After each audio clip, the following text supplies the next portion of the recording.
Bugun mehmonimizda Javohir bo'ldilar. Ularning sochlarini o'tgan videoda juda ham kalta qilib oluvdik. Ya'ni fade qildik, low fade, teparoqga ko'tarib. Bu safar esa boshqacha qilib olishga qaror qildik. Chunki kommentlarda juda ham ko'payib ketdi. Voy undoq, yo bundoq. O'sha videoni tagida kommentlarni o'qisanglar, o'zingizlar bilib olasizlar. Xullas, biz sochni olishni boshlab yubordik. Sochni faqat Bullfrog mahsulotidan foydalangan holda Bullfrog shampuni bilan yuvib oldim. Undan keyin esa sekin taper qilishga o'tdim.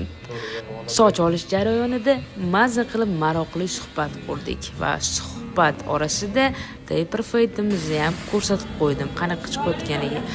Cho'chchoq olganimizdan keyin yana Bullfrog mahsuloti, ya'ni shampunimiz bilan yuvib oldik, keyin esa spreyimizni sepib oldik. Bu sprey hamma ishlatadigan, fendan oldin sepiladigan spreyimiz.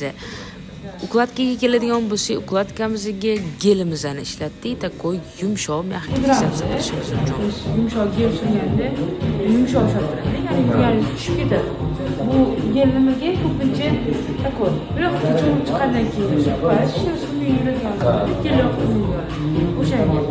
Ammo bu gel sizga bergan gelim borku, o'shanga o'xshab sal qolib turadi.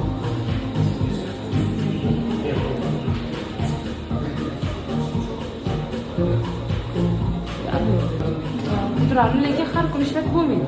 O'shaning uchun ko'p İtalyanskiy dedingiz-a? Da, italyanskiy brend. Hammasini ishlatmaydi hozir bu sochga. Bu O'zbekistonda bormi yo'q? Yo'q, bor. Faqat bitta magazinda. Unda Barber Academy Store degan magazinimizda bor.